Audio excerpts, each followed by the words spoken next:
From the center of the universe, Toronto, Ontario, Canada, this is the SDM Show with your host, Rob Cairns. The SDM Show focuses on business, life, productivity, digital marketing, WordPress, and more.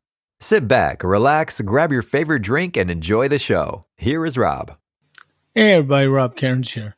In today's edition of the SDM Show, I sit down with Tobey, and Paul and I talk about how he built a YouTube channel for the jazz music industry. So sit back, relax, and enjoy the podcast that Paul and I had. This episode of the SDM Show is sponsored by Stunning Digital Marketing, the agency to handle all your WordPress website security needs. Go on over to stunningdigitalmarketing.com and find out how we can help you secure your website so you no longer have an issue with backups, being hacked, or your website being compromised. That's stunningdigitalmarketing.com.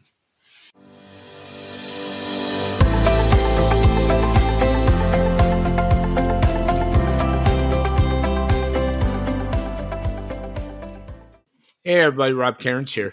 Today I'm here with a gentleman who I consider a mentor who's taught me a lot in this business, and actually the first time I've ever had a father and son on this podcast, and this is the father, Mr. Tobey. How are you today, Paul? Doing great, Rob. How are you? I'm doing good. It's a pleasure to have you. You know, we've shared a lot over the years, and I'm glad to have you on. So before we get to today's topic, what I wanted to do was tell your story about how you got into marketing, because I think it's one of the most compelling stories I've ever heard. So if you could please share. How much time do I have? As much as you want. The reason why I ask is because there's a lot of detail to the story that sometimes I like to tell, but depending on the amount of time we have. So let me be as brief as possible. I think when you talk about compelling, I think the word you might be looking for is unusual. How does one find themselves in business at any point in their life from where I started, which is the most unlikely place to start, which is as an artist. I was a professional jazz recording artist. And I know when people hear that, they probably go, yeah, jazz or whatever. But, I was fairly successful at it. Interestingly enough, right from university, I made my living as a professional player. I didn't teach on the side. I didn't flip burgers. I didn't have side gigs. I didn't wait on tables. I was just a professional musician. And I made my living as that and then eventually a touring artist for like 20 years. And in that time, I had made and recorded and released 8 albums, a couple of which was under the major label Arcadia out of the US. And then for a bunch of reasons, by the time I hit 39 years of age, I was obviously fairly established, still really just, and I think people need to make the distinction between pop artist and jazz musician. I mean, you're never going to be a household name. You probably couldn't, I don't know how much you know about jazz, Rob, but you probably couldn't name me like 5 current jazz artists, unless you can.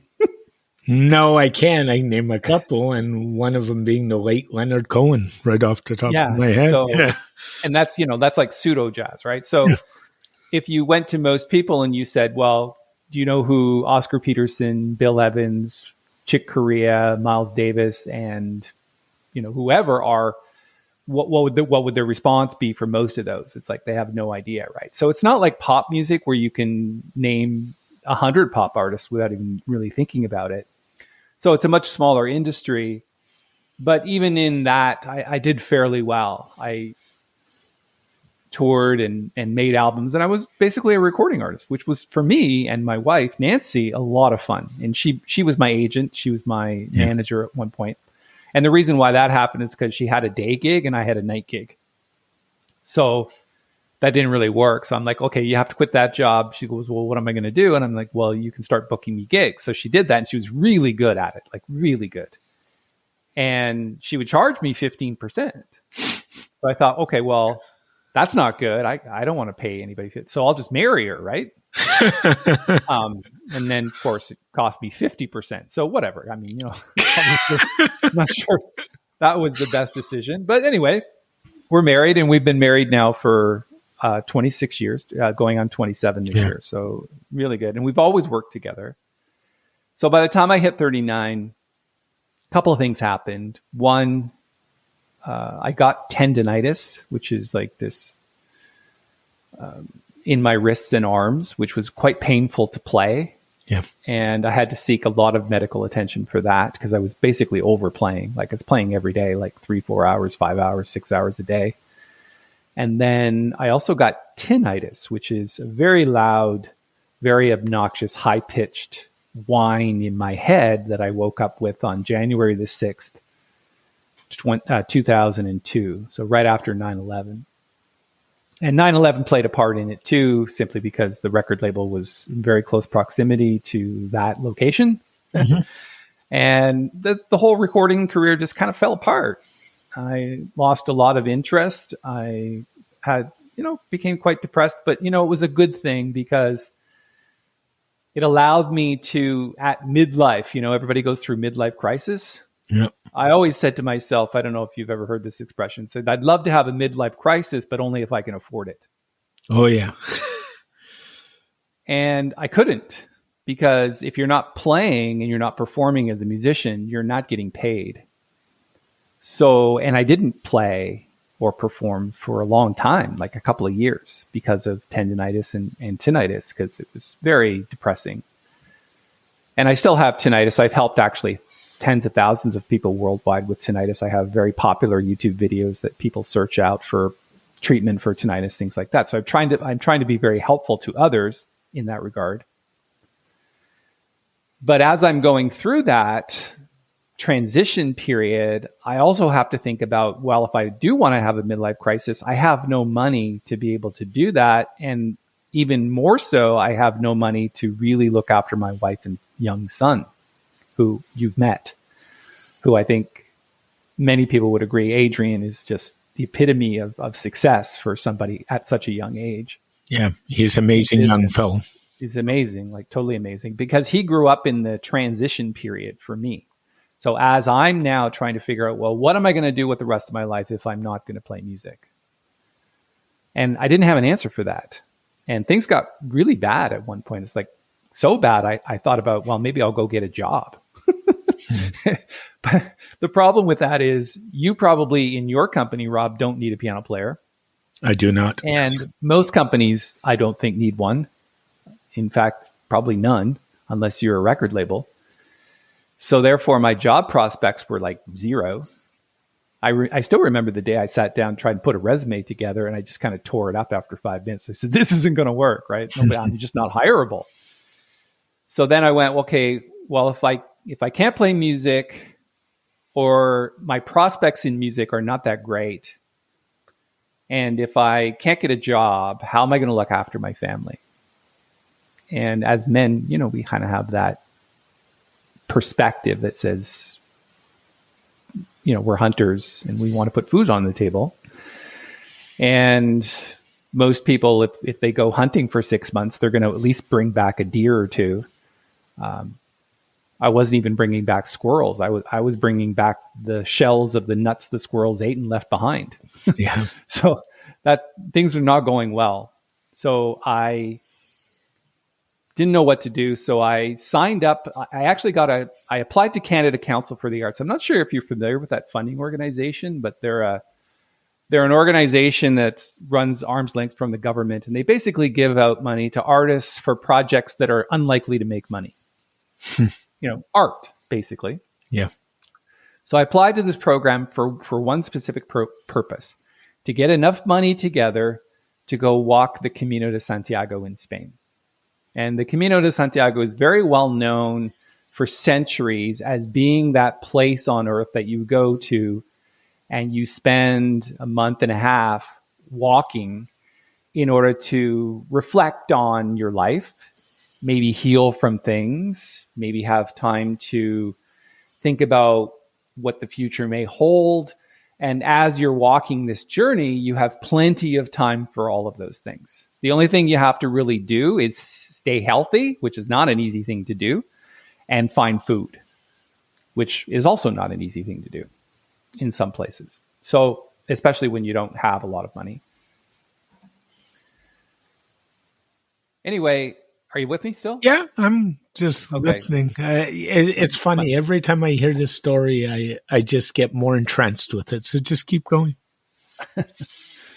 So one of the things, there's a couple of things I learned on that journey. So my grant was really about to write symphonies. So I had to make music based on that journey. And it was really interesting because I got to play with local musicians along the way. We set up little concerts here and there. I got to play with like Royal Conservatory people and just, we just sought out artists and musicians along the way that we could interview and talk with and perform with. And I ended up giving several concerts in bars and things like that, which were very well attended. And none of it was publicized. It's just, I just became this sort of Canadian strange dude who was walking the Camino de Santiago, who was also a musician, and people would kind of seek me out after like a month, and it just kept happening and all these conversations and everything. And we did a lot of filming because I took a videographer with me as part of the grant process.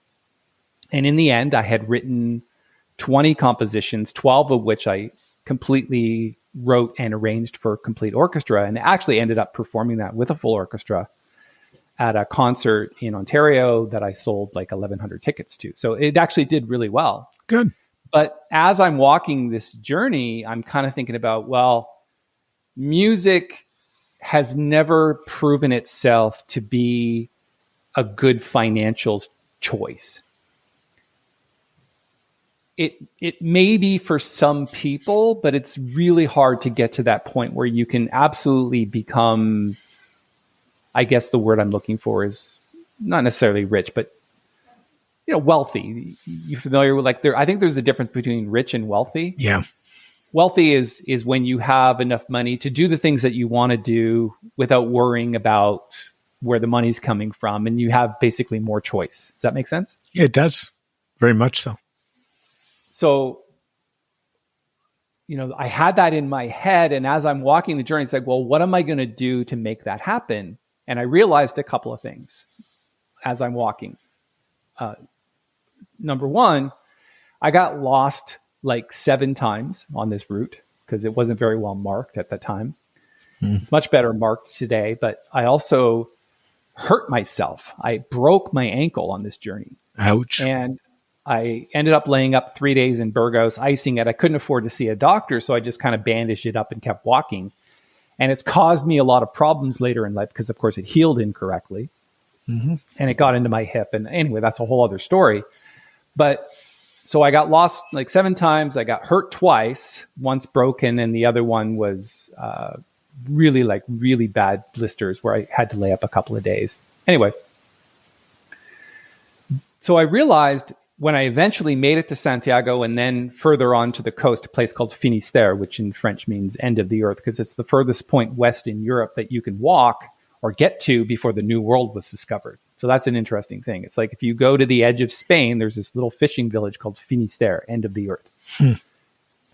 And I reached there, and then I reflected on what had happened over the last month and a half as I'm walking this journey, and I realized that I was deeply committed to reaching that destination. And I think for many people, there's a difference between commitment and deeply committed. I would agree. So that means that no matter how many times you get lost, because we can get lost in life many times, metaphorically, and also getting hurt, and we get not necessarily hurt physically, although that can happen depending on what you do and how you do it, but we can definitely get hurt emotionally along that journey. And for most of us, because we're not deeply committed, we end up turning back. Now, it's interesting, if you look at the number of pilgrims that start out in Roncesvalles or Saint-Jean-Pied-de-Port in France, and they walk through the Pyrenees Mountains, and they walk all the way across Spain, and they get to Santiago and then Finistère, only 20% of the people that set out to do that actually reach it. Wow. For all of the reasons that I've just described. Yep. So that means that somehow I learned the concept of deeply committed, right? I'm going to pick a destination, and no matter how long it takes, no matter how many times I get hurt, no matter how many times people are going to stand in my way, no matter how many times I'm going to get lost, and there'll be many choices along this journey, path A or path B, I'll figure out how to reach that destination. So when I got back to Canada, it took me a couple of months, but I figured out what it is I wanted. And that's kind of number one for me. It's like, what do I want? And so I said, instead of a specific destination, because I'd already done a lot of traveling with the music business. We've been in like 17 different countries. And so I wasn't looking for a physical destination, but what I was looking for was, what is it that I could buy or would want to have in my life that most of my family, or actually none of my family, extended family, forefathers, cousins, sisters, brothers, what is it that could represent my arrival to wealth without being, truly over the top, but what could I do that would prove to myself that I've gone further than most of my or all of my extended family? Does that make sense? It sure does. Yeah. And so what I did was I found a picture of that, what I thought was the perfect destination, and I put it on my mirror. You know how people have like a dream board? Yeah. I didn't have a dream board because dream boards have too many things on them. My thing is, if I can get one thing and I put all my energy and focus on that one thing, that's the goal of this particular destination, then whatever comes along the way might be extra, or whatever comes after that, we'll pick a new destination. Does that make sense? Sure. So I put it on my mirror and I looked at it every single day. Where I brush my teeth, where I just basically taped it to the mirror. And I couldn't miss it. It's there. It's every day. This is a representation of this. So what I did was I started a seminar business. Now, I know that sounds really strange. It's like, why would people come to my seminars if I don't know anything about having success in life? But I kind of did. I had a lot of success that a lot of people would want in the music industry. I had received accolades and awards, and I had a press kit like 10 inches thick. I'd made albums. I'd had a recording contract. I toured. I'd been to many places. But the financial side of it, I kind of kept that hidden from most people. Yep.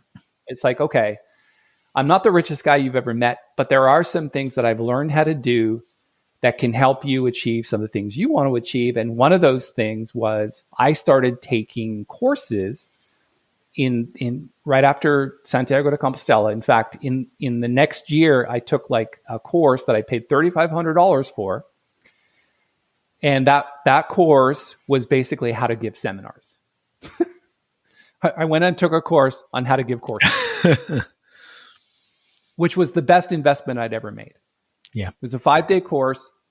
I came back from that course. Within 2 years, I was doing, on average, $25,000 a month. Yeah. Which may not sound like a lot to some people, but for somebody who's completely flat broke, to go to $25,000 a month is kind of like I've died and gone to financial heaven. You know what I mean? And it's consistent. Like it's coming in every month. Yep. Sometimes more. I still remember the day when I sold, I think it was in maybe the end of the first 2 years, somewhere in there, I did $78,000 in one day. Wow. From off the stage sales. And I got really good at it. And then I went back for more training. And when I went back for more training, it's like the second level of this training. I would ask everybody that's at this, second level, it's like, well, how are your seminars going? And I ended up teaching in my breaks at night. People would invite me to dinner. It's like, well, how did you get to this point after like 2 years? And I'm like, I just followed their rules. Mm-hmm. And what I realized was, and so I'd ask people, I say, well, why are you here for the second one? If your courses aren't working, if your seminar business isn't working, why are you here for the second level? And the answer I would get was, well, I really thought I needed all the information first. And my response to that was, well, when will that be? Yeah. When will you have all the information? Never. And the answer is pretty much never.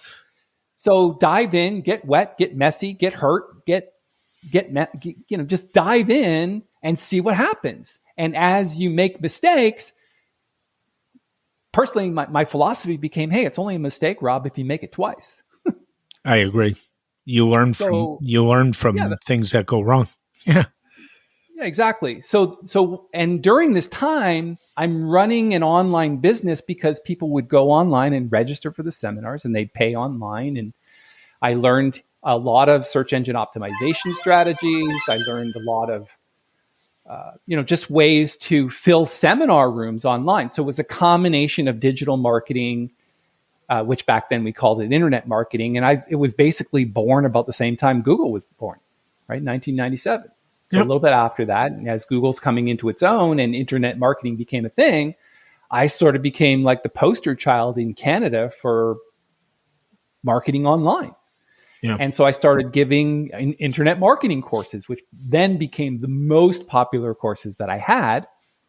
And eventually I had to stop them. And I think there's a really good reason for that. It's because it just became too complicated. When I first started internet marketing, it was very easy to rank keyword phrases based on a very specific formula.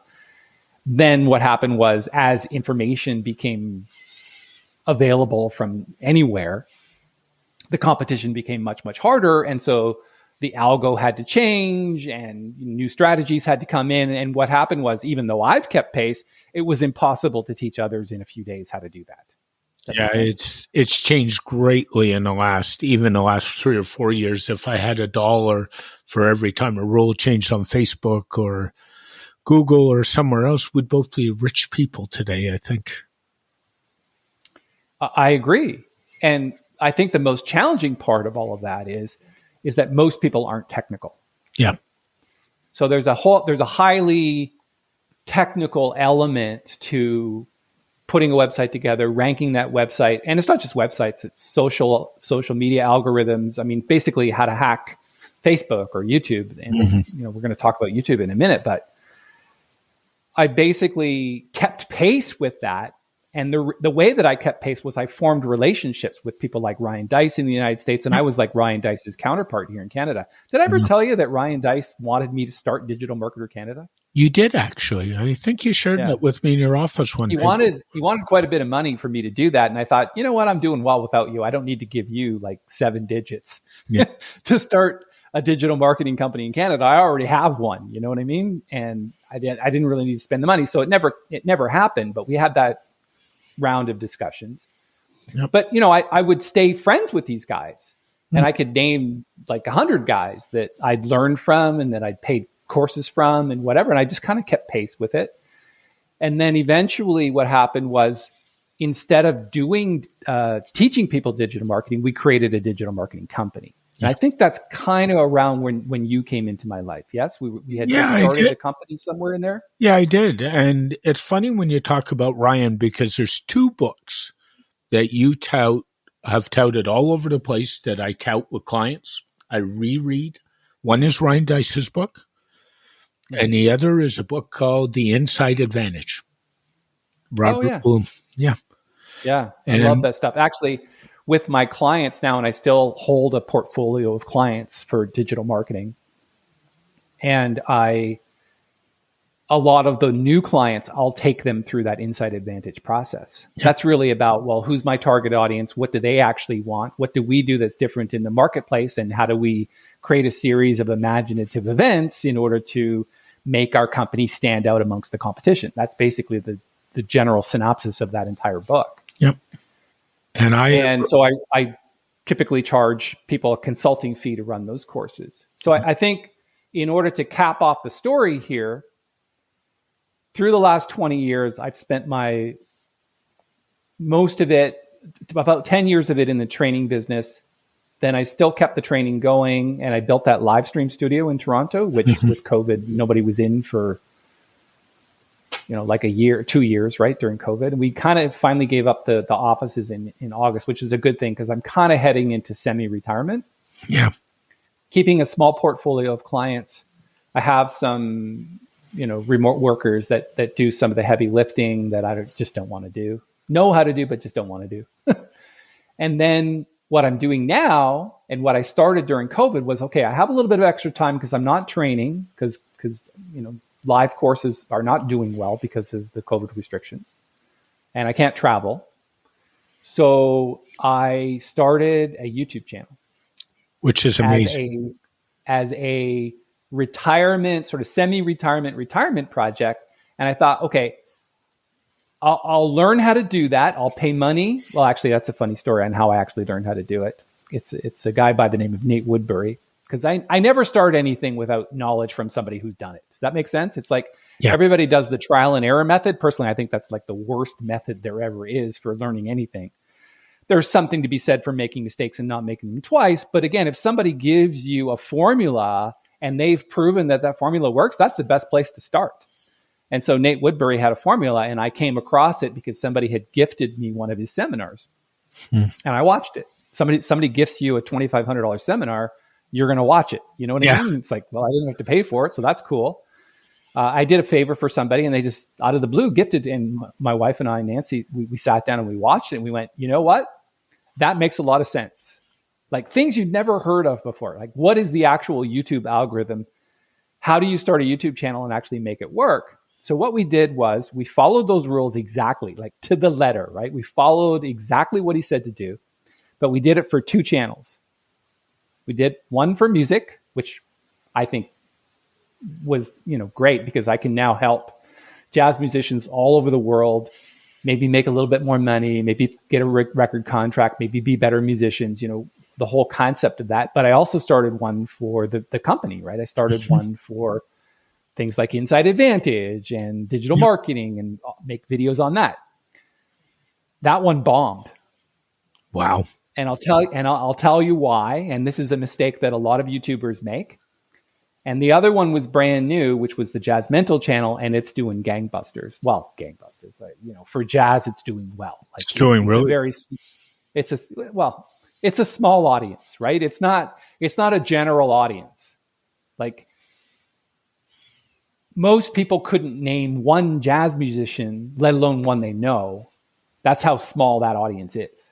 Yep. Because it's me helping actual musicians at a specific level, intermediate to advanced to expert, get better at their craft. That's not a lot of people.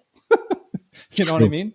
Yeah. The largest jazz pianist group on planet Earth is on Facebook, and it has 25,000 members. Most of those are amateurs. So it's not a big group. So getting to where it is, it has been a bit of a surprise. But it's interesting that the business channel, which I thought those videos were actually better because that's what I had spent the last 20 years doing, was helping businesses make more money. And obviously, that's a much bigger audience. Yeah. It did terrible. It did horrible. Like, it took 6 months for us to realize it wasn't working at all. Mm-hmm. Even though we followed the exact same formula for both channels. Exactly the same. So you're probably wondering, well, why did one work and why didn't the other one work? Yeah, and what I would say is on the business channel, the videos are really polished and really well done. I've seen most of them, and they were well done. They were professional. Professional is a good word to put it. The lighting was good, which is something a lot of people don't pay attention to when they're doing YouTube. The audio was good, which is something people pay less attention to when they're doing YouTube. They were just well laid out. Well, I had great equipment. Yeah. Because I had bought all that equipment for the live stream studio, which was kind of doing nothing. So I had the equipment, and I just started in with the advice from Nate Woodbury, and I started building both of those channels at the same time. It's interesting that the one worked and the other one fell flat. So I'll tell you why, as if you want to get into that. I do want to get into that. That's my story. I'm sticking to it. Do you have any questions about that? Is there anything that I should elaborate on? Or? It's just, you were saying I was being quiet, and I've heard you tell the story probably 5 or 6 times over the years. I've probably shared the story with other people over the years in conversation and said, oh, I have a trainer I used to go to that has a compelling story, and this is it. And you would never think.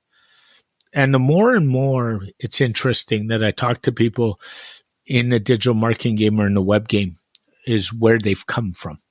And there's a lot of people who had never got into marketing and never got into web. If you had asked me, Paul, before when we met, would I have ever gotten into marketing? I would have told you, no way. And it's not an easy business because people are giving you money to grow their businesses. Yep. And if their businesses do not see measurable results, then they're going to kick you to the curb pretty quickly, and they're going to tell others that they've kicked you to the curb. Yep. It's a hard business. So it's not something that you just start up a marketing agency. You've got to know what you're doing. It's highly, highly competitive. There is a lot of money in it, but only if you're at the top of your game. Yeah. And the other thing I would say is it's a business where everything changes and keeps changing, and due to algorithms, due to web standards, due to even things like accessibility now, things are changing on a regular basis, and it makes it hard. Which I think is the interesting thing when you talk about, well, how does one hack the YouTube algorithm? Because most of us as businesses or solopreneurs, as I call them, and any startups, the whole goal is, right, get your name out there, get found, and get into the hands of people something that could help them, and then eventually you'll make money from those people. Well, how do you actually build that audience? And that was really the reason why I started the YouTube channel based on the advice from Nate Woodbury. It's like, it seemed to be based on those training videos that we watched, it seemed to be a pretty much bulletproof algorithm to building a much, much larger view audience than you'd ever get from a website. Because honestly, SEO is tough these days. Oh, it's really tough and super competitive. And honestly, the traffic that you generate from a top 3 listing is not what it used to be. Not at all. Because people's attentions are fractured, right? They're spending a lot of time on Facebook. They're spending a lot of time on Twitter and LinkedIn and Instagram and all these other places. And they're doing less and less search. So the view audience for search on Google has gone way down. Yep. And it's super, super competitive because everybody wants that premier listing, right? If this is what we do as a company, right? We're a licensed insolvency trustee. When somebody searches for that, we want to be number one. Yep. And I actually get paid a lot of money to help a company do that. And I'm constantly learning about, and I keep telling them, I'm like, it's like, we're spending a lot of money here. We're spending a lot of time. We're doing good. But in order to keep recapturing that number 1 or number 2 listing, we have to stay on top of it because we lose it. You just can't remain complacent about it. It's not like you reach number 1 and it just stays there.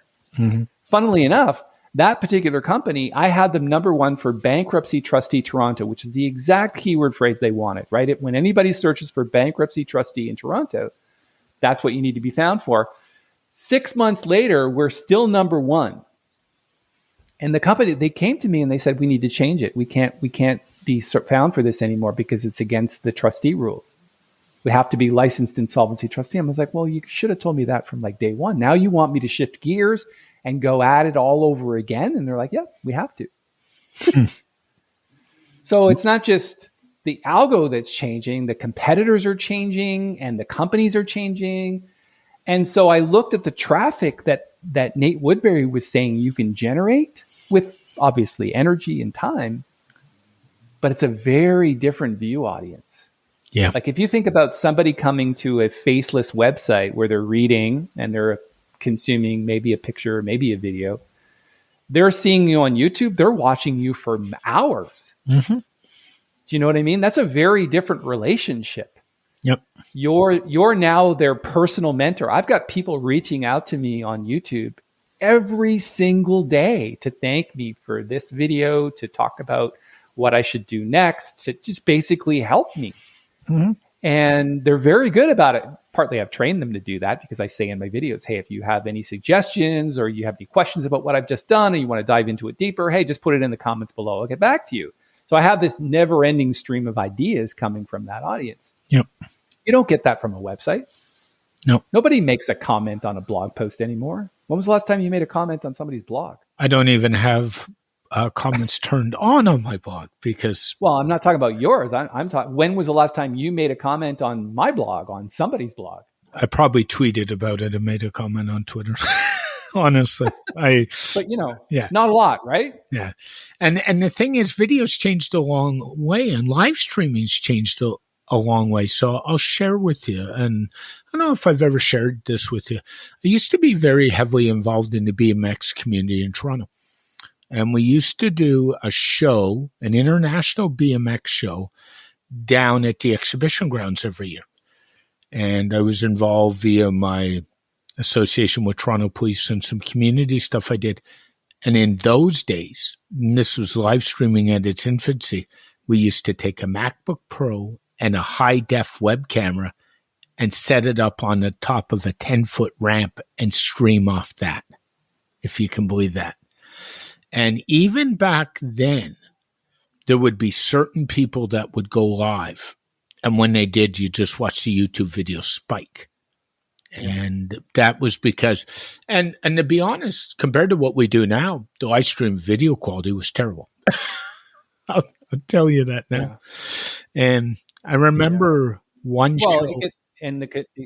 Go ahead. I remember one show. There's a Canadian out of Toronto, a gentleman by the name of Drew Bazanson, and he was in the Better Living Center. He took his bike and he grabbed the overhang in the arena and dropped down off the overhang. So he probably dropped down, 25 feet above the crowd. And I can tell you to this day, the YouTube videos on that, even though the quality wasn't very good, are through the roof. It's just unreal. Yeah. And, the challenge, obviously, with YouTube is the entertainment will do much better than anything else. If it's entertaining, funny, make them laugh, make them think, make them cry, you'll do well. Yep. If it's obviously has a good entertainment value. The trick is, because I'll talk a little bit about YouTube revenue if you want to, the trick is not to get 1 million views. The trick is, how do you create revenue based on a YouTube channel? Mm-hmm. And so it's really not about the YouTube partner program, which is people advertise they advertise on your videos, right? The ones that people always skip through, and I'll talk a little bit about that if you want to. But I do. The revenue is not a lot, even at 1 million views. Yeah, like you're talking if you have a video that gets 1 million views, like say in a year, the revenue on that is somewhere between $800 and $1,000. So it's not. It's not. You're not talking about. You're not going to get rich off that. You know what I mean? And very few videos actually get to that point, unless you're obviously a major league rock star or a sports. If you have star power, that's a different thing. But most regular people do not have that, right? Yeah. So it's not about making things go viral. It's really about building an audience. So true. And that's what we had set out to do. It's like, how do we build an audience that has an interest in the things that we're doing? An audience of which 5, maybe 10% would be willing to give us some money at some point to help them even further versus a bunch of free videos. Yep. That was kind of the methodology. And that's why I went to Nate Woodbury's or got Nate Woodbury's course, why it was perfect, because it was really all about being a thought leader. It's really all about how do you build a new audience based on the fact that you're a leader in a specific industry. Mm-hmm. And so we started as a leader in digital marketing, and we started as a leader in the music industry, in jazz specifically. I have to ask those two channels at the same time? I have to ask the question: is the reason the business page did not work as well because it wasn't as entertaining and it was down to earth business tips? No. Okay, so why didn't it work? Can you share? Yeah. So it kind of ties in with how the YouTube algo works. So one of the main criteria that YouTube uses to tell whether your video is any good or not, because if YouTube knows if the video is being watched, right? Mm-hmm. That means that they can earn more ad revenue based on something that is more popular than other things in the same category. Yep. So if you have a video that is, say, 10 minutes long, and people start that video and they only watch 30 seconds of it, YouTube will tank that video. Okay. Okay. Part of the other algorithm is that if you have subscribers, and this is where we went wrong, you have subscribers on your channel and they don't watch your videos. And this is part of what people do on YouTube in order to increase subscribers. They go on and they pay for subscribers. We didn't pay for subscribers for the Training Business Pros channel. All we did was keep the ones we had. So we started out with 340 subscribers already on the Training Business Pros channel that we had built over like an 8-year period. Like we hadn't really spent time at it.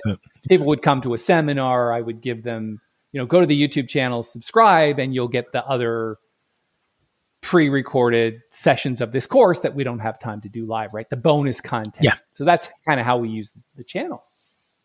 The problem is that when we went to start the really revised channel based on the information from Nate Woodbury, we should have started a new channel and deleted the 320 subscribers or 340 subscribers because after 6 months, we had 341 subscribers. Okay. So if you have a YouTube channel that you've had for 5 years and you have even as little as 100 subscribers, and you want to now start a new YouTube channel and you want to build on that YouTube channel, don't keep going with the old one. Delete it, or you can keep it and start a brand new one. Like you can keep the old channel if you want to. Just start a new one. Give it a different name, give it a different brand, and start using the algorithm as I had learned it from Nate. It's like, here's what you need to do. Here's the time commitment it's going to take. Here's how long you need to be in it for. And here's the minutia of all of the algorithmic things that you need to understand in order to get your videos played. The short version, go ahead. That is such an interesting philosophy because most people would say, why do I want to let 1,000 subscribers go? Why do I want to let 500 go? Exactly. You have to let them go. Yeah. Because if you paid for them, that's never going to work. Right? Because now you've got subscribers to make your channel look more impressive, but they're not watching your videos. So if your own subscribers don't watch your videos, that's like YouTube kindergarten. YouTube basically says, you've got subscribers that are not watching your videos. Why would anybody else want to watch them? That's right. So it doesn't promote your videos. And YouTube does promote your videos, and I'll tell you how in a minute. So then that's really the whole point. It's like, where does all the traffic come from? Does it come from search? Actually, not really.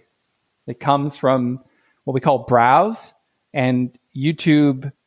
Some of it comes from search, and there's also suggested videos. So like the majority of your traffic actually doesn't come from search. That's right. And it doesn't come from your own subscribers because most people have subscribers that are not engaged, and you go to increase that, and you've got subscribers over the last 10 years that aren't watching videos. They're certainly not going to watch the new ones either because Google's not even telling them. YouTube's not even telling. Sorry, I mixed the two up because Google owns YouTube, whatever. And by the way, my videos for search show up in Google search as well. So that's interesting, right? It's like it's not even a web page that shows up in Google search. It's YouTube videos. Yep. So that's an interesting thing. So what we have to do now, if we want to go back and start a new business channel, all I have to do, and I have at least 100 videos that I did because the channel fell flat, but I can repurpose those 100 videos, no problem. I just need to download them, maybe rebrand them. But most of them are good. So I just started a new channel, but I haven't got around to it yet because the other channel is working well, and I'm really doing my best to keep up with the demand of work for that. So, yeah. Because it is a lot of work, and most people don't realize that being a content producer is not a case of taking a quick video and slapping it up and saying, I'm done, right, Paul?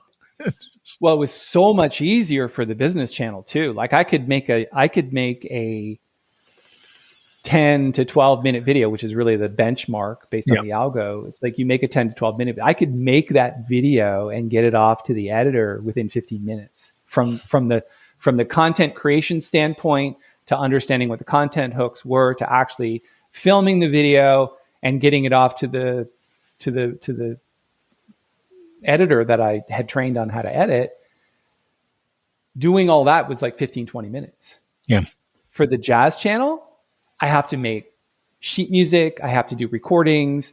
I have to, give them a lesson where it's very mathematical. You have to use sheet music. I use a light pen to kind of, describe to them how chords are put together, how scales are put together.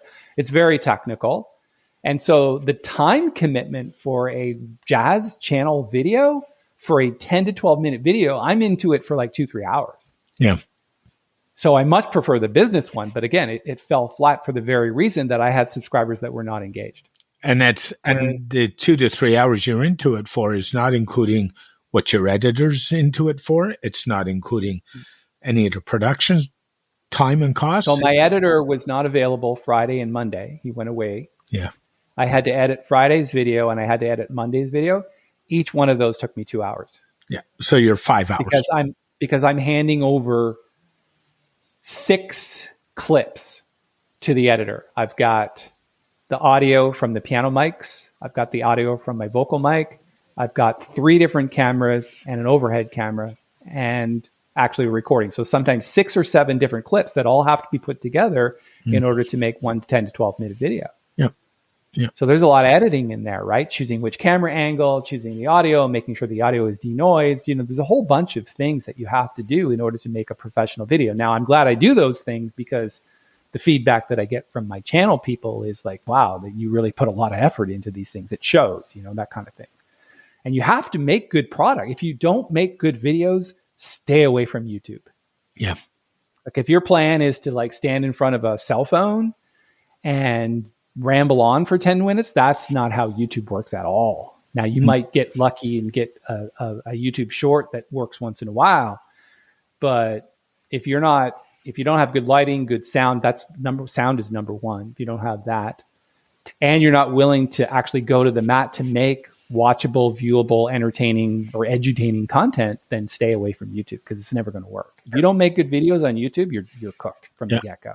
And good sound is easier to do today than it was to do like 5 years ago. I mean, there's a lot easier, but still not easy. If you don't have a good lav mic or a good microphone, then it's not going to work. You can't put sound into a cell phone and expect to get away. Oh, I agree. That's much better suited for a TikTok or an Instagram than YouTube any day of the week. Yeah. So I'd really like to share the actual things that I learned from Nate Woodbury. It's only 5 of them. Sure, go ahead. Is it okay if I do that? Please do. I mean, I don't know if that's you have to tell me. It's your podcast.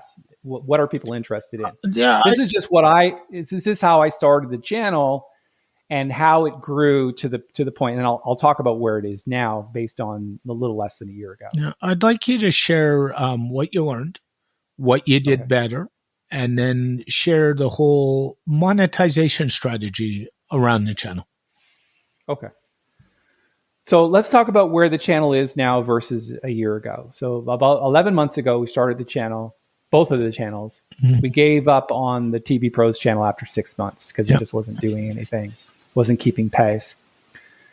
The first 3 to 4 months is basically very little.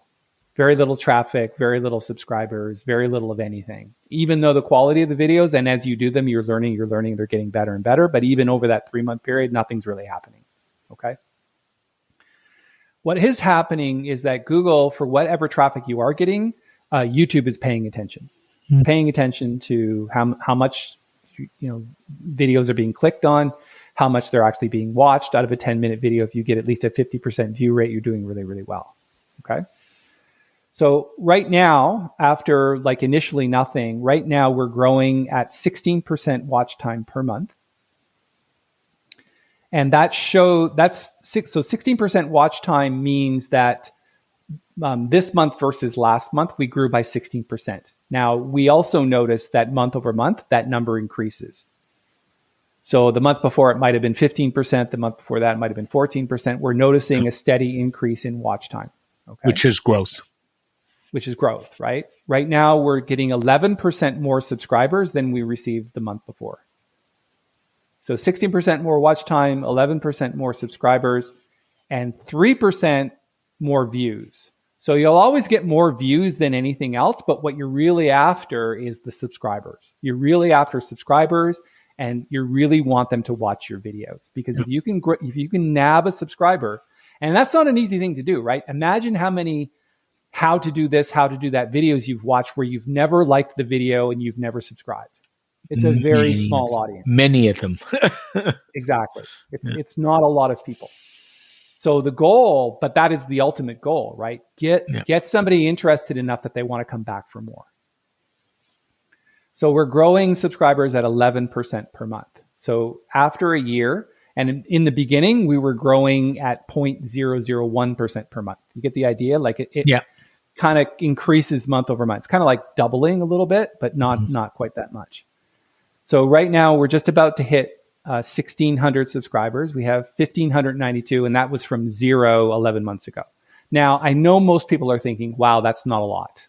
And it's not. It isn't really, except when you consider the fact that they're all musicians.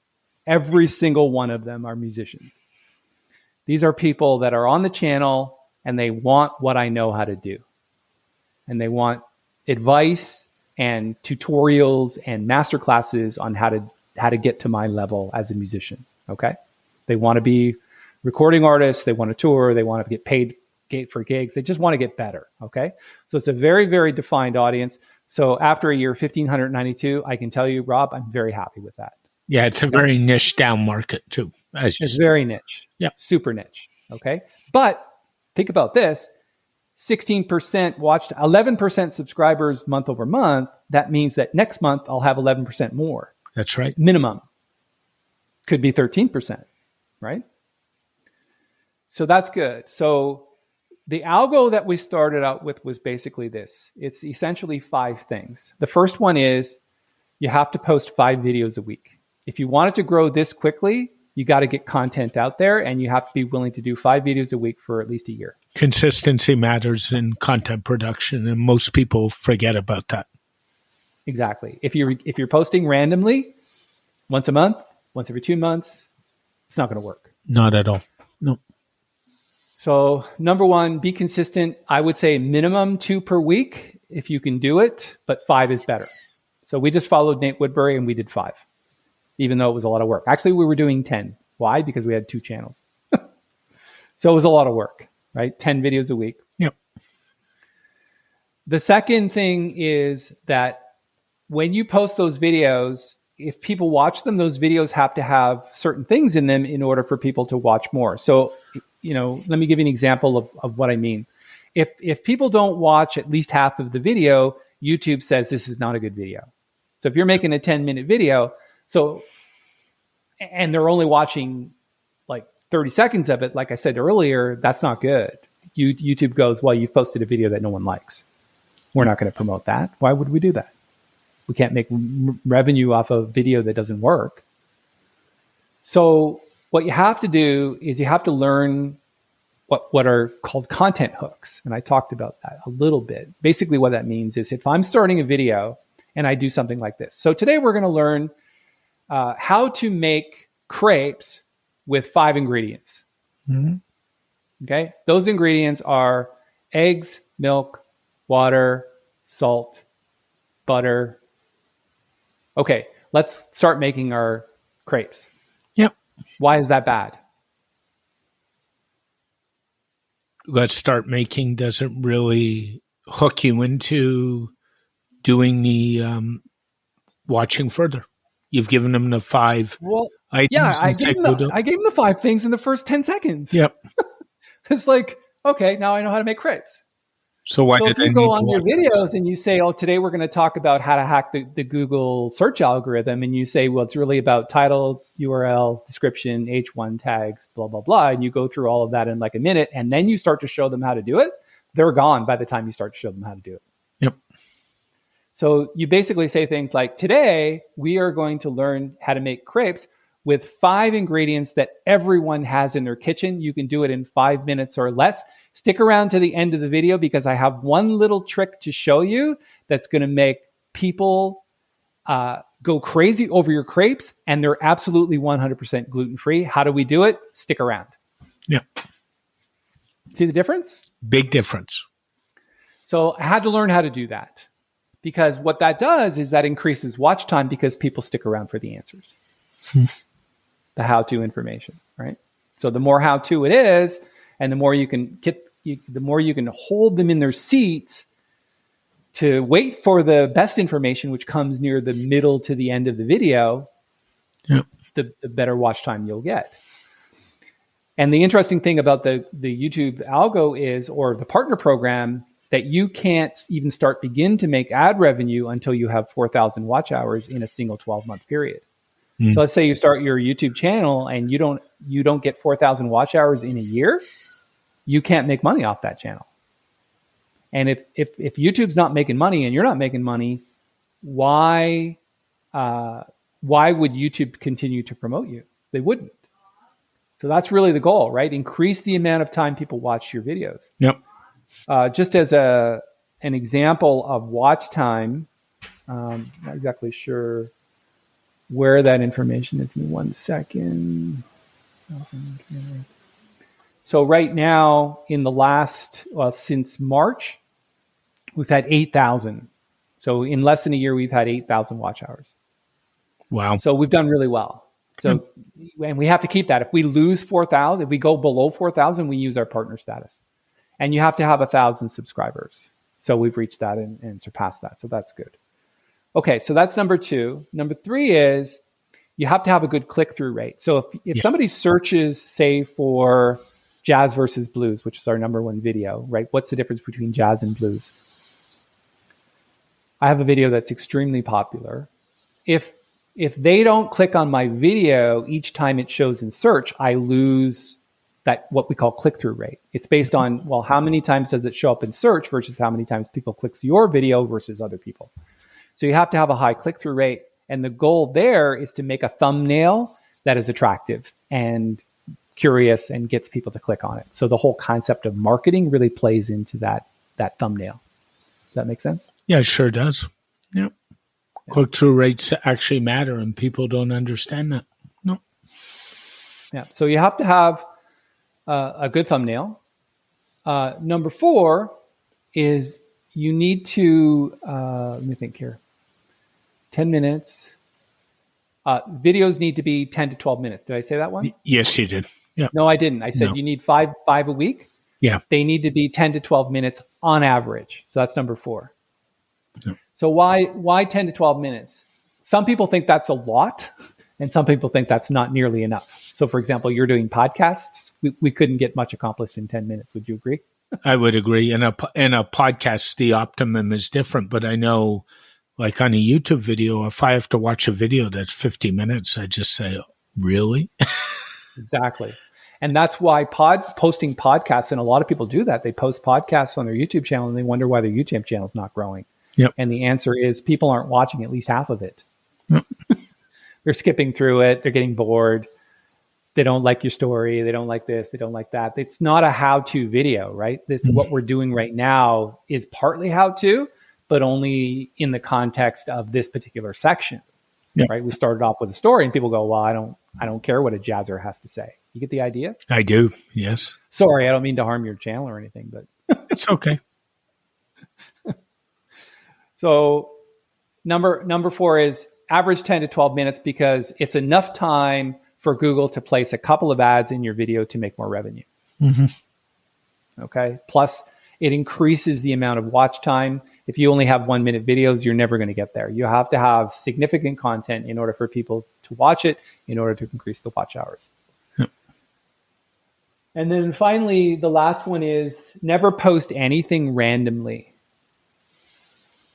It's like if you throw up a web page and you didn't do any keyword research and you don't know what that page should rank for, it's going to get random results. Yep. So just like you do keyword research for YouTube, you should be doing keyword research for Google. You should be doing keyword research for YouTube. No question. And following the rules of title, description. I mean, and there's a whole bunch of rules to follow. I use vidIQ for that. Yep. So it's a really good tool. We started out with TubeBuddy, and we found that vidIQ is much more accurate and much better in terms of creating results. So typically we'll post a video based on search within a few minutes of that video being posted, we're ranking 1, 2, or 3.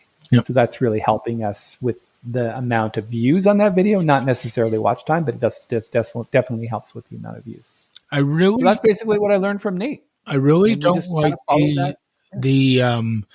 we talk about, preparing your posts or preparing your YouTube posts. I really don't like in marketing the approach where we just kind of throw up a dartboard and just take shots, and where it lands, it lands. I think you really need to prepare what you're posting and why. And I think a lot of it's consistency too. Like we talked about you doing 5 videos a week. That's a lot of work, but it's consistency. In the podcast world, we a lot of us strive for 3 podcasts a week, but it's still consistency. Same day, same time range, same. So your viewers know on Friday at 12 o'clock, Paul's going to drop a video. And that is really important, I think. It is, unfortunately, because of the amount of work that is and the schedule of myself and the video editor. Yep. And sometimes when he sends it back, I still have to edit it because he's not a musician. He can't hear everything that needs to be cut out. Mm-hmm. So, for example, if I play a phrase twice, the first time has a mistake in it. And the reason why I play it twice is because I want it to be perfect the second time around. He doesn't know enough about that in order to cut out the first phrase. Yep. So even when it comes back to me, I'm still spending time editing it before I can post it. Mm-hmm. So, but because of all of that, we can't really post consistently at the same time daily. Initially, we tried to meet the deadline of 2 o'clock every day, but we just found that was an impossible thing to do. So now I'm posting sometimes on Saturdays because he didn't get the video back to me until 6:30 on Friday evening, or we're posting, we have to wait till Tuesday. I didn't post a video yesterday because, he didn't get the video to me in time. So we didn't, and Nancy still has to do because Nancy does the whole vidIQ thing. I just don't have time for that. Yeah. So, yeah. It's a big Interestingly enough, go ahead. It's a bit of a process. It's when I think of that, sometimes I get really, not depressed, I get anxious because I know that I have to make a video and I don't even have a subject, or I don't, they're giving me subjects all the time based on comments and things like that. And they're telling me what they want. But what they want is sometimes too top heavy in order for me to do that in a few hours.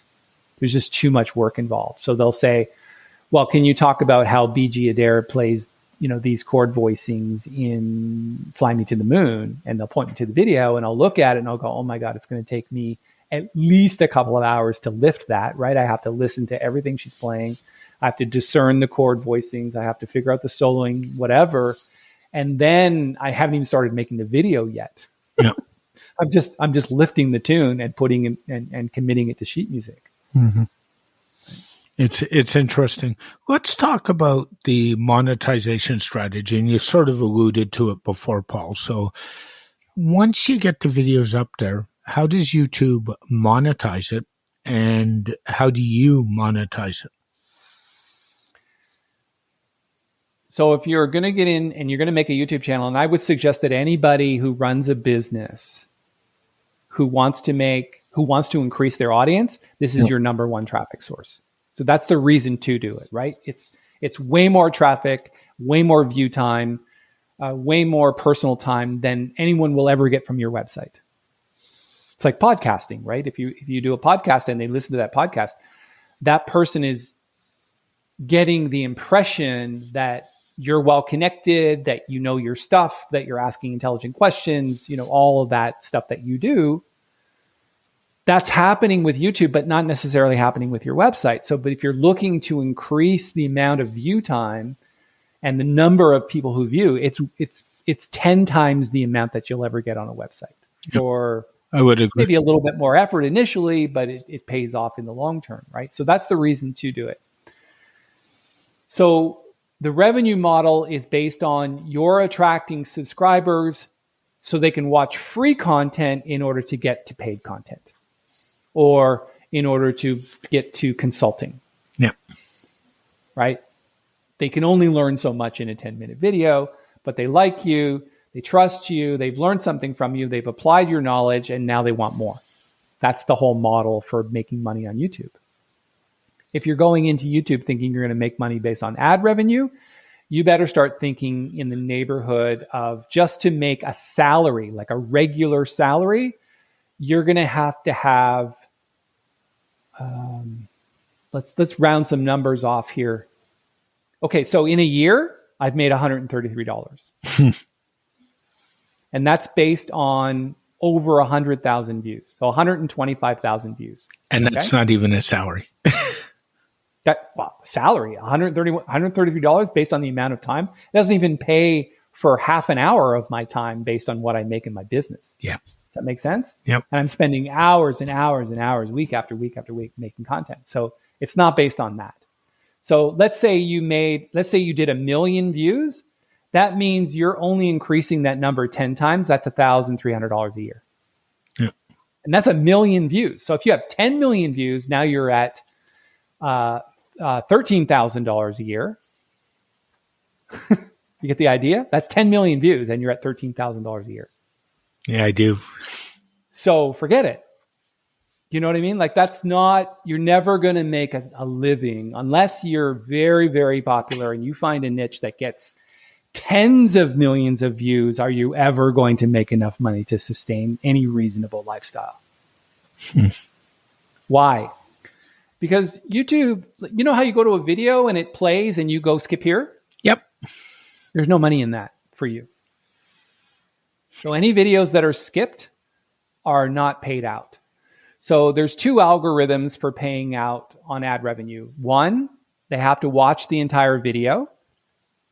Okay, so and a lot of those videos are like 30 seconds long. Who's going to sit through a 30-second video when you just asked a question about how do I get my website back online? Yeah. Who's going to sit through a 30-second video, right? Or a 30-second ad? Nobody's going to do that, right? So you don't get paid for that if they skip through it. And the second ad revenue is, so the first one is they watch the whole thing. The second one is that they click on the ad, right? Yeah. That's how you get paid. It's always, click on the. So that's a fraction, right? That's a fraction. You're getting paid a fraction of the amount of view time that people are on your channel. Yeah. Okay. So it's not a good business model. So the real good business model is to use YouTube to draw traffic to the other things you're doing. It's a better traffic generator than Google, much better. I've never seen anything like it, actually. Well, I can look at my channel. So the amount of watch hours on my channel over the last year is about 4. Yeah. The YouTube channel is 8,000. Wow. That's like dramatic. Think about that. Yeah. And then the actual visitors to my website, and people can get to your website all kinds of ways. My business website is about 800 to 1,000 a month. It used to be a lot more, but again, it's gotten a lot more competitive. So it's about 1,000 a month. So that's 12,000. Mm-hmm. The YouTube channel, new YouTube channel, is 125,000. Wow. So it's a much better traffic generator if you're willing to do the work. Yeah. And the key is in any marketing, whether it's growing a YouTube channel or anything else, is actually to do that work, because a lot of people, they like to take shortcuts and they don't like to put the effort in. Yeah. I mean, you can't, I would say, I just give you a 5-part formula. If you skip one of those, you're cooked. Yeah. If you say, well, I can't make 10-minute videos, you shouldn't be using YouTube. Yeah. Because let's say you want to generate a lot of traffic and you get into the whole concept of YouTube Shorts. I don't know if you know what a short is. I do. I was going to go there. You're ahead of me. Yeah. You don't, there's no ad revenue for those. Plus, it doesn't count towards watch hours. So if you think you're going to build subscribers and watch hours based on 30-second videos, that's not going to happen. No. So, and we know that it's a great traffic generator. Like my YouTube Shorts get 500, 600 views, but they only last a day and then they're done, because that's how shorts work. Shorts don't show up when you do search. They show up when they're basically like suggested videos. Yeah. Okay. On your cell phone. And by the way, that's an interesting part. For us, 54% of our traffic is mobile. That's interesting. So when we're talking mobile, we're talking a cell phone or a tablet, right? Yeah. So No, I would just mobile. I would just say mobile. that's not. That doesn't include tablets. Yeah, I would say that's not out of range though, especially with the younger generation. I kind of look at people like my son, like your son. I bet and they're both in the same age range. I bet they consume a lot of content on their phone. So that really doesn't surprise me, Paul. Yeah, it's not. It wasn't surprising for us either, except that it's really hard to get a piano lesson looking at a cell phone. Yeah. You know what I mean? Like, we're talking about very specific voicing strategies and soloing strategies, and we're getting very technical. And you have to be able to see the music, and you have to be able to see the keyboard. Like, how do you learn if you can't see those things? No, I agree. So anyway, hopefully at some point when they become a subscriber, they're switching to computer because it's much easier to see that way. So yeah. Anyway, so in terms of revenue, here's our current model. We're still toying around with it a bit. The first model we had was, let's build a list, because that's really, I've always been a big proponent of building a mailing list, because if you have a mailing list, and of course we're using Groundhog, big surprise. No, none. I'm a proponent of building a list. I have a list of 8,000 people. So yeah, that's fantastic. I mean, that's really good, because, why build a mailing list? Because the answer is, if you have something to promote, go to the list first. Yep. Right? You've got an event, or you've got a special promotion, or you want to give them a deal, you want to do Black Friday.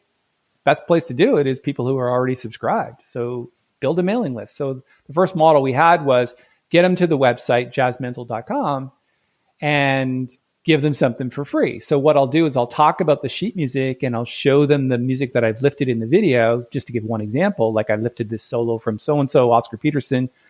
Go to the channel. It's absolutely free. All you need to do is give an email address and it's yours.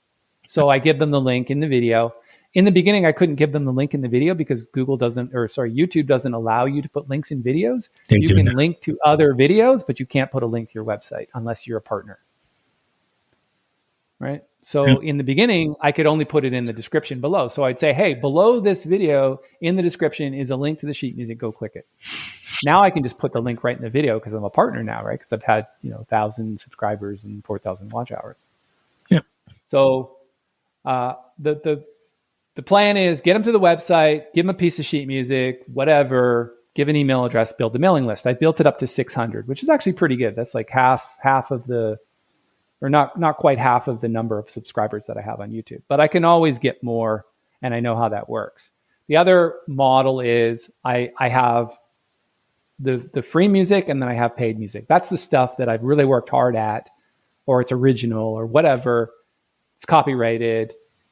And I charge them for it, anywhere from $5.95 up to $20, depending on what it is. And I do get people buying that. Good. So right now, the plan is, and we've talked about this a lot because we know what people respond to. So the plan right now is to go to what we call monthly subscription, not membership. Membership's a very different thing. I've run membership sites before, and they're very hard to maintain, and people pay for them and they don't use them. So in this particular case, we're thinking subscription model where you've got good, better, best, where the better is they're paying a monthly fee, say $9, and they can download up to 5 things a month plus get a masterclass. That make sense? Yep. And the key is up to 5 things a month. So you don't get somebody joining, they download your whole library in 1 month, and then they cancel. Exactly. So you have to have something that limits the amount of downloads, like easy digital downloads. And I think even WooCommerce will do that. And we're kind of researching the best tool for that right now, because right now we're just selling one-offs. Yep. And it's working. And the other thing is in the good, better, best model, the best one will be, you have to think about something that's at least $29 a month, right? What would people be willing to do for $29? Yep. What would they want to pay? What would they pay that money for? And the answer is probably access.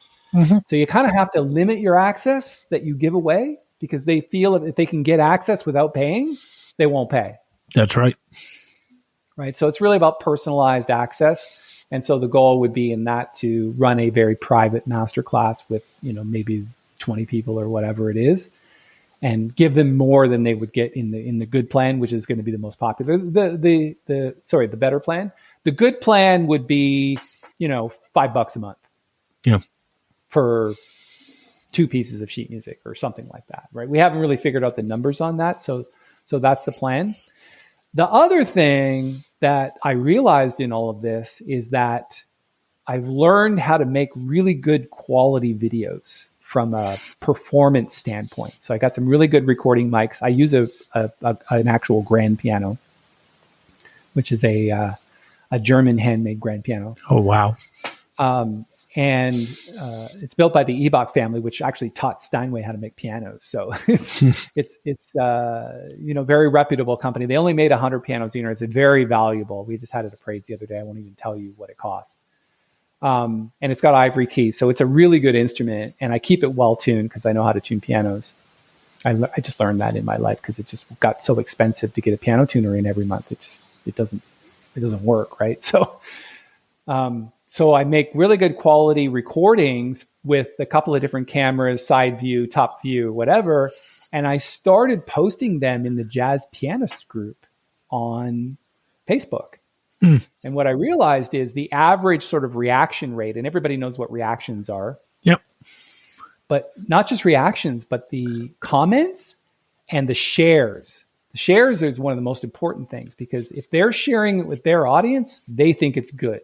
You know what I mean? Mm-hmm. And so I started posting them a few months ago, and I realized that while most people are getting maybe 10 reactions, if that, and maybe 1 comment or any comments and no shares, and I'm getting 600 with like 90 comments and 15 shares or 20 shares, I'm doing well. You know what I mean? You are. So I posted like 5 or 6 of those, and then every single one of them was like minimum 200. Some of them are 6, some of them are 500, whatever. I posted one a couple of days ago. It's at 400. I actually went to the channel admin, the guy who started the channel. His name's Michael Beck. And I said, hey, my name's Paul Tobey. I just reached out. I DM'd him.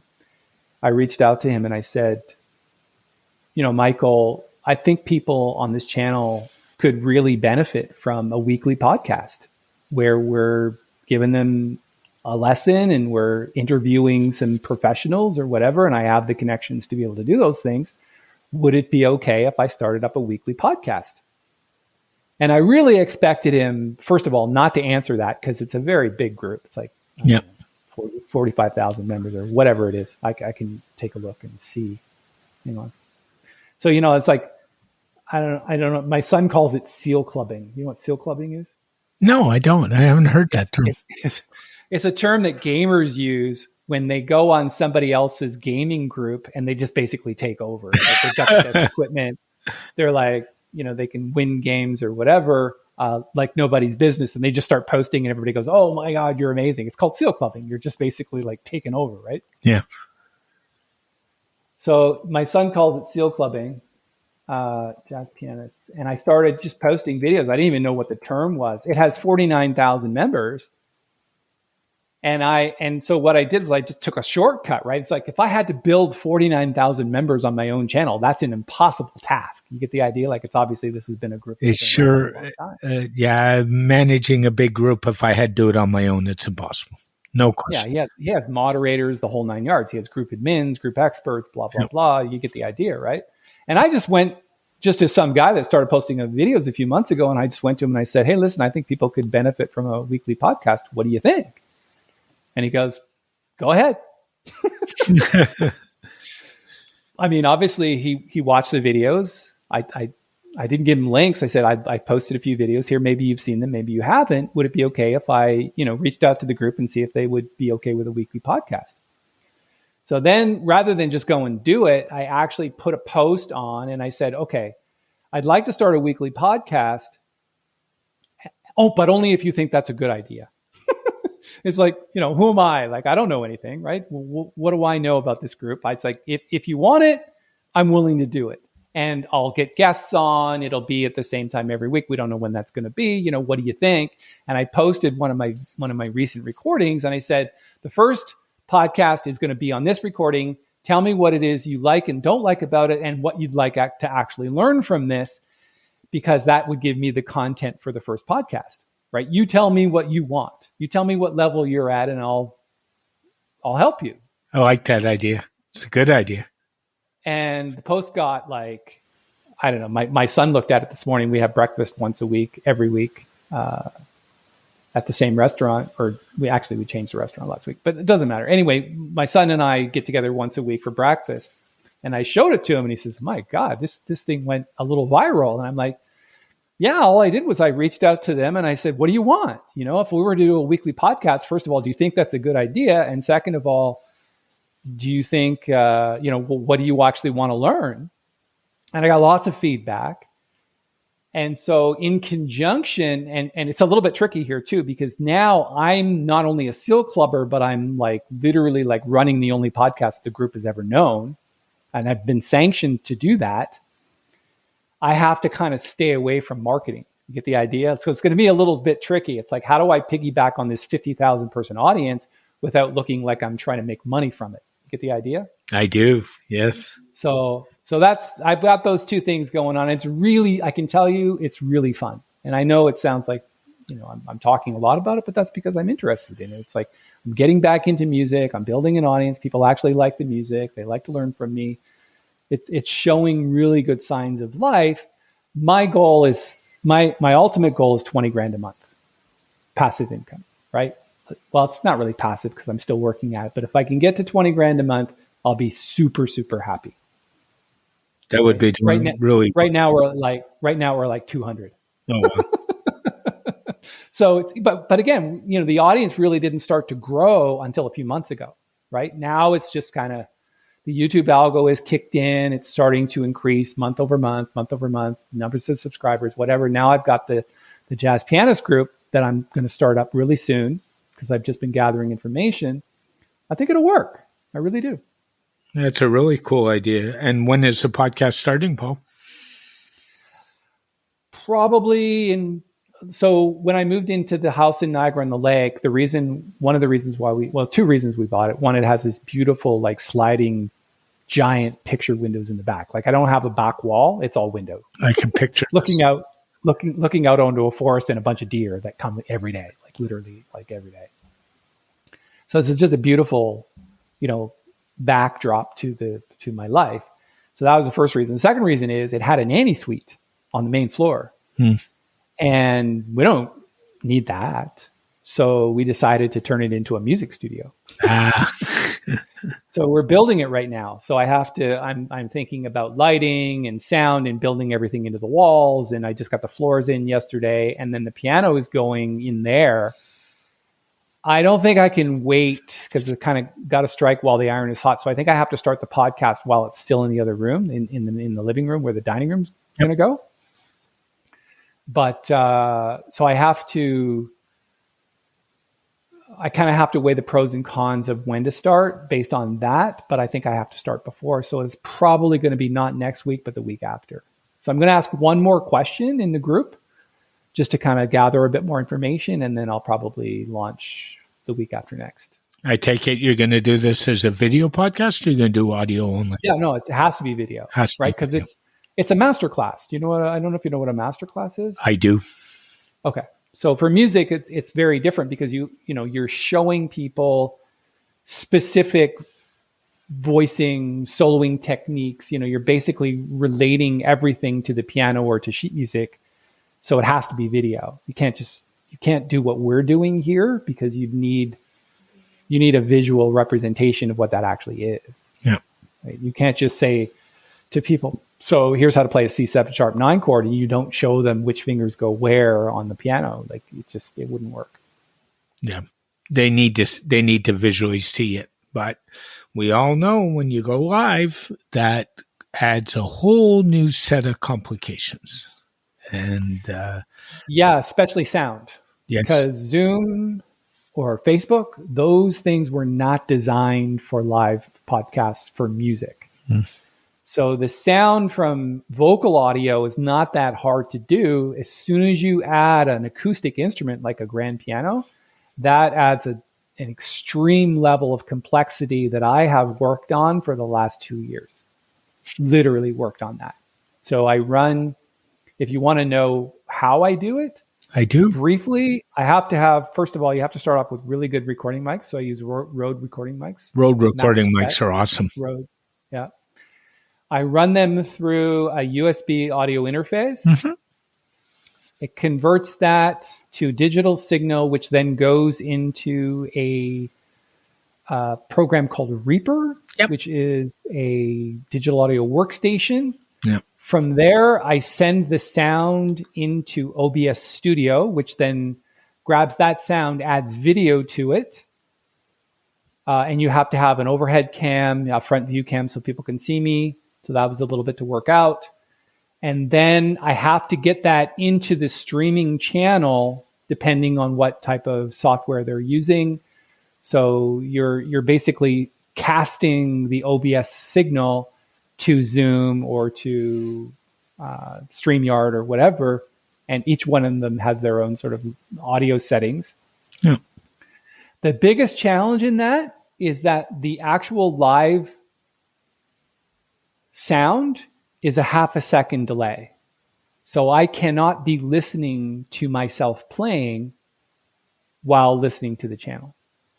So that's the biggest challenge with the whole thing. It's impossible to listen to the live signal and play at the same time because I'm playing a note or a series of notes, and those notes aren't being heard until half a second later. So I can't listen to the stream. Because of delays, yeah. And that just causes a whole level of complexity. So what I have to do is I have to play any backing tracks or any click tracks or anything from a separate computer, put them through the original headset pre-workstation, right? So I have to grab a signal from the audio interface before it gets processed. Yeah. And each one of them, Reaper and OBS, both add delay to the sound.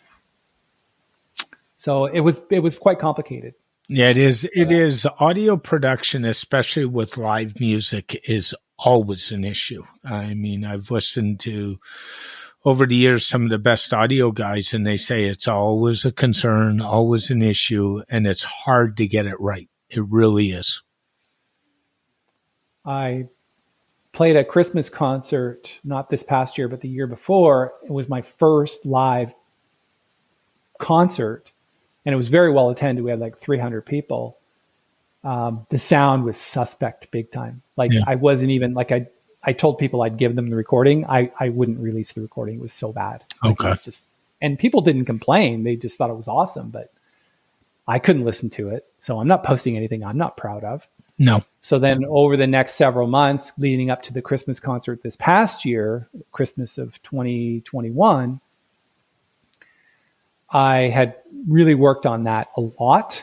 And then when I played this Christmas concert, the feedback was extraordinary. Just people just thought it was amazing. So I've kind of figured out that whole audio thing, which again, I was not prepared for that. So it's very different than recording. Recording is in real time and everything, but podcasting or live streaming, that whole delay process and the actual way that audio is processed, it still doesn't sound great through Zoom, but it's much better than what most people would do. Oh, good. I hope that works out really well for you. It sounds like a great venture for the community. So to kind of wrap up, Paul, what would be the number one tip you would give somebody if they wanted to start the YouTube channel today? Make great video content. Okay. Not good. Make great content. I love that. If you're not going to make great content, you're going to put out stuff that you're not proud of, then don't do it. Because if you try to build a channel based on average content, nobody's going to watch it. No. It's so true. And the second thing I would probably add to that is once you start making great content, make consistent content. To me, consistency in content creation is kind of everything. Yeah, I think I would agree with that. Definitely. Yeah. Thanks for joining. Keep at it. Don't Don't give up. Yeah. That's true too. I mean, if we all gave up, you and I would be nowhere doing any of this stuff at this point in time. I'd probably be dead. Me too. I'd be with you. Thanks for joining me today, Paul. If anybody wants to reach out to you, how is the best way these days? Just go to YouTube and search for Paul Tobey, Tobey. You can also search for Jazzmental, Jazzmental, either on Google or on YouTube. And trainingbusinesspros.com. Yeah. Thanks, Paul. Have an amazing day. Thank you. I appreciate it. Take care. This episode of the SDM Show is sponsored by Stunning Digital Marketing, the agency to handle all your WordPress website security needs. Go on over to stunningdigitalmarketing.com and find out how we can help you secure your website so you no longer have an issue with backups, being hacked, or your website being compromised. That's stunningdigitalmarketing.com. A very special thank you to Paul Tobey for joining me in this edition of the SDM Show. Thank you for listening to this edition of the SDM Show. The SDM Show is brought to you by Rob Cairns and Stunning Digital Marketing. For more information about Rob Cairns and Stunning Digital Marketing, go to stunningdigitalmarketing.info. From here, you can connect to us on social media, go to our website, and even go to the podcast to subscribe. This podcast is dedicated to my late father, Bruce Cairns. Dad, I miss you very much. Keep your feet on the ground. Keep reaching for the stars. Make your business succeed.